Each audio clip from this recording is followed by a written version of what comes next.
Olá! Quando aplicar um método mais complexo ou um software mais especializado pode otimizar uma estrutura? Regularmente eu escuto engenheiro falando coisas do tipo: eu tenho um prédio de concreto armado, sabe, tem 4 andares e tudo mais, e eu acho que está dando muito aço, eu vou usar um software de elementos finitos, ou quem sabe eu vou mudar, eu estou usando o Eberic, vou trabalhar com o TQS, quanto será que eu consigo reduzir de aço mudando de software ou aplicando outro método de cálculo? Ou outra pergunta também que fazem: o Gilberto recomenda o livro de Teoria de Estabilidade Elástica do Timochenko, esse livro aqui.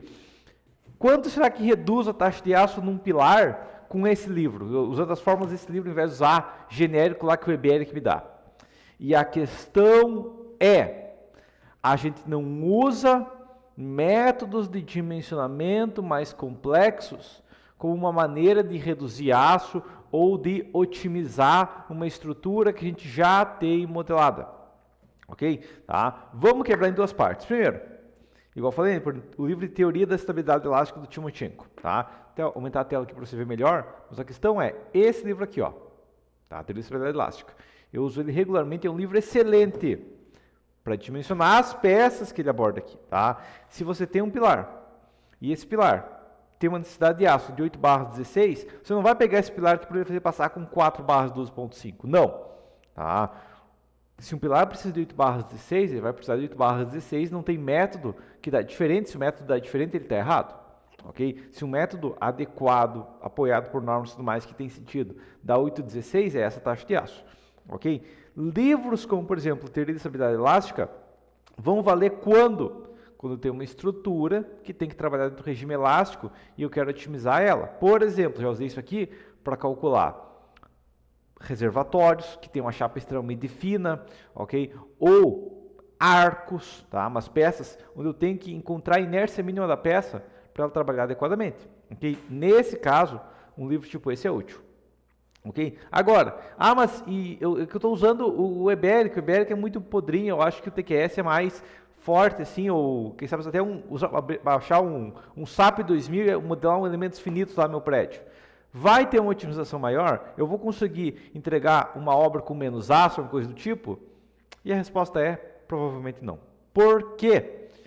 Porque o objetivo de um modelo mais complexo é só conseguir englobar mais variáveis.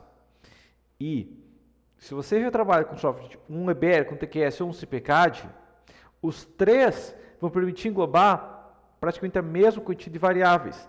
A única questão que você poderia ter de diferenciação é o tempo que você leva para rodar. Então, no caso, um de softwares, você consegue trabalhar melhor com ele por ter mais experiência, ou ele tem alguma questão que você nem conseguiria modelar nele. Ok? A vantagem que tem tipo um software mais atualizado, um software mais completo, é realmente só isso. Eu tenho mais ferramentas disponíveis, eu posso aplicar uma redistribuição de maneira diferente, ou esse software aqui, ele tem mais configurações e tudo mais, eu consigo trabalhar mais rápido, lançar mais rápido nele. Mas o resultado final, desde que você saiba o que está fazendo, tem que ser o mesmo. Ok? Por isso que eu falo que qualquer tema de TCC, que é, lancei a estrutura no Eberic no CPCAD, qual que dá menos aço?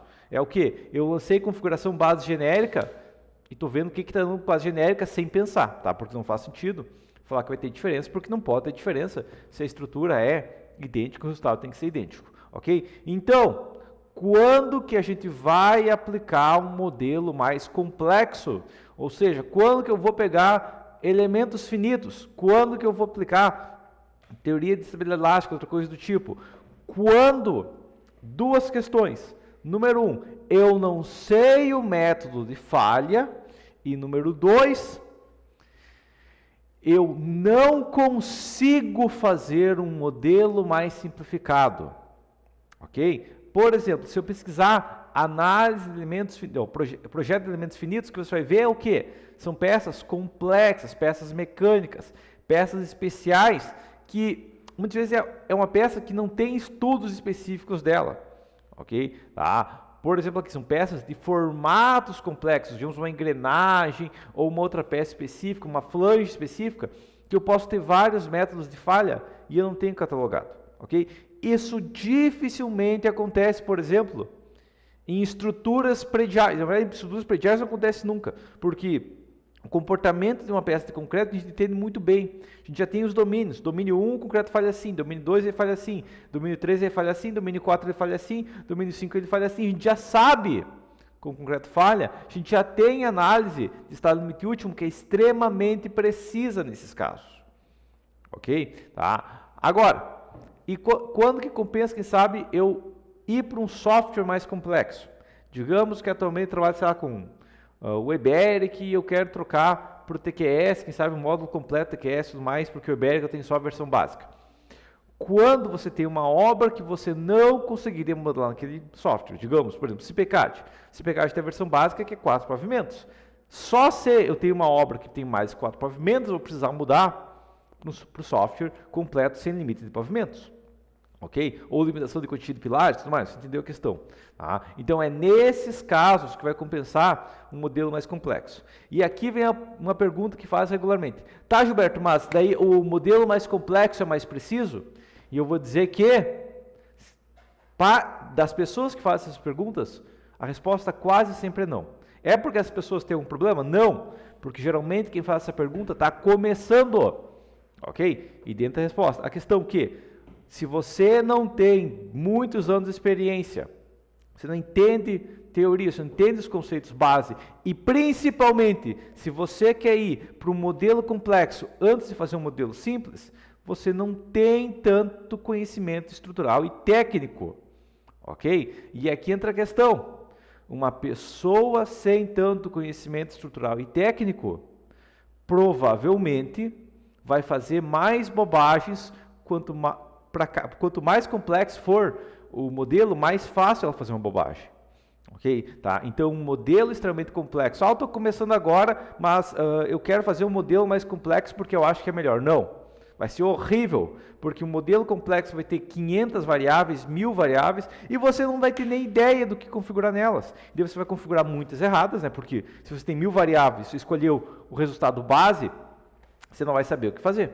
Ok? Tanto é que, igual eu falei antes, né, mas TCC, prédio no Eberic, prédio no CPCAD.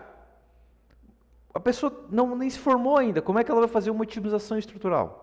Não faz sentido, entendido? Então essa que é a questão específica. Se você ainda não tem um conhecimento vasto, você não deve ir para um modelo complexo. Ok? Tá? Você quer um modelo mais simples. Tá? Imagina, só um exemplo aqui, você vai voltar para a Idade Média. Você pode levar um carro de Fórmula 1 ou uma bicicleta.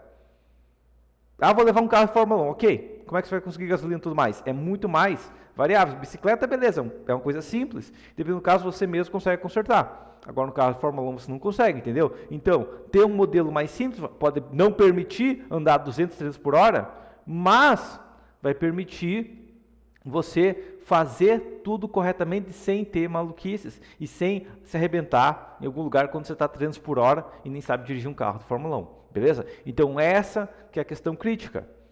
Um modelo complexo é igual a um carro de Fórmula 1, imaginar, tá? Permite você andar 300 por hora, mas se você entregar para alguém que recém começou a dirigir um carro de Fórmula 1, você só garantiu que uma pessoa vai morrer, beleza? Mas por enquanto seria isso e até a próxima.